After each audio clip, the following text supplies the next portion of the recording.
దానికి చుక్కెదురైంది. జాజిరెడ్డిగూడెం మండలం అరవపల్లి శ్రీ యోగానంద లక్ష్మీ నరసింహ ఆలయ చైర్మన్ పదవి రామరెడ్డి దామోదర్ రెడ్డి వర్గానికి దక్కింది. ఆలయ చైర్మన్ గా రాజేందర్ రెడ్డి బాధ్యతలు స్వీకరించారు. ఈ కార్యక్రమంలో ఎమ్మెల్యే సామేలు వర్గం కనబడకపోవటం గమనార్హం. కాంగ్రెస్ పార్టీ జిల్లా ఉపాధ్యక్షులు యోగానందాచార్యులు పాలక వర్గాన్ని పూలమాలలు శాలువాలతో సన్మానించారు. ఈ సందర్భంగా ఎన్నికకు సహకరించిన నాయకులకు కార్యకర్తలకు చైర్మన్ పాలకవర్గ సభ్యులు కృతజ్ఞతలు తెలిపారు.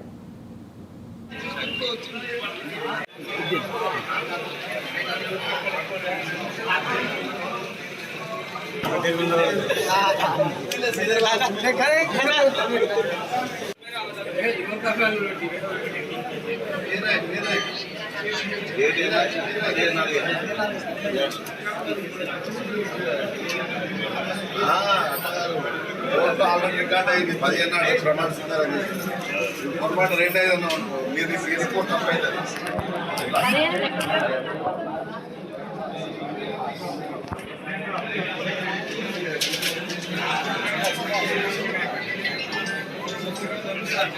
అరవపల్లి జారేడు గ్రామాలకు సంబంధించిన శ్రీ యోగానంద లక్ష్మీ స్వామి పాలక మండలిగా నియామకం జరిగింది. అందులో నాతోటి ఉన్న పాలక మండలి సభ్యులందరూ కలిసి నన్ను ఎన్నుకోవడం జరిగింది. వారందరికీ మరియు నాకు సహకరించిన పెద్దలందరికీ మరి వివిధ గ్రామాల నుంచి వచ్చిన నాతోటి కార్యకర్తలందరికీ మనస్ఫూర్తిగా కృతజ్ఞతలు తెలియజేసుకుంటున్నాను.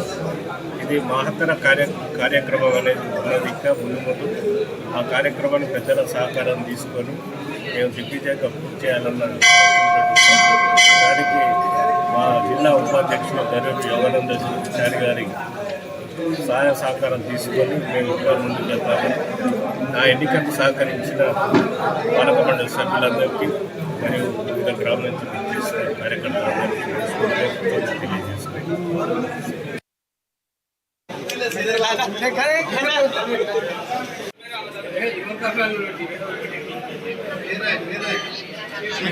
ఈరోజు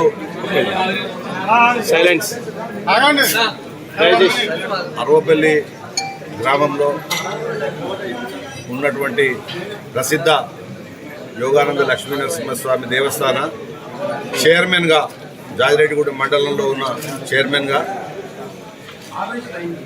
పదవీ ప్రమాణ స్వీకారం చేసినటువంటి మా మిత్రులు రాజేందర్ రెడ్డి గారికి శుభాకాంక్షలు తెలియజేసుకుంటూ, ఈ దేవాలయం చాలా ప్రసిద్ధిగాంచింది, చరిత్ర గల దేవాలయం. ఈ దేవాలయానికి ఇక నుండి ఏవే వసతులు కావాలో, ఇక్కడ కావాల్సిన భక్తులకు ఏ సౌకర్యాలు అవసరం ఉన్నాయో వాటిని తీర్చేందుకోసం ఆయనతో పాటుగా మేమందరం కృషి చేస్తాం. ప్రభుత్వం దగ్గర నుంచి నిధులు కానీ అవసరమైతే దాతల దగ్గర నుంచి విరాళాలు సేకరించైనా కూడా ఈ దేవాలయానికి గతంలో ఉన్నటువంటి పూర్వ వైభవాన్ని తీసుకొచ్చేటందుకు వాళ్ళు కృషి చేయాలని చెప్పి వాళ్ళకి మా వంతు సహకారం అందజేస్తామని చెప్పి తెలియజేసుకుంటూ, వీరి నియామకానికి సహకరించినటువంటి పెద్దలందరికీ ఎవరైతే సహకరించారో వాళ్లకు మా ధన్యవాదాలు.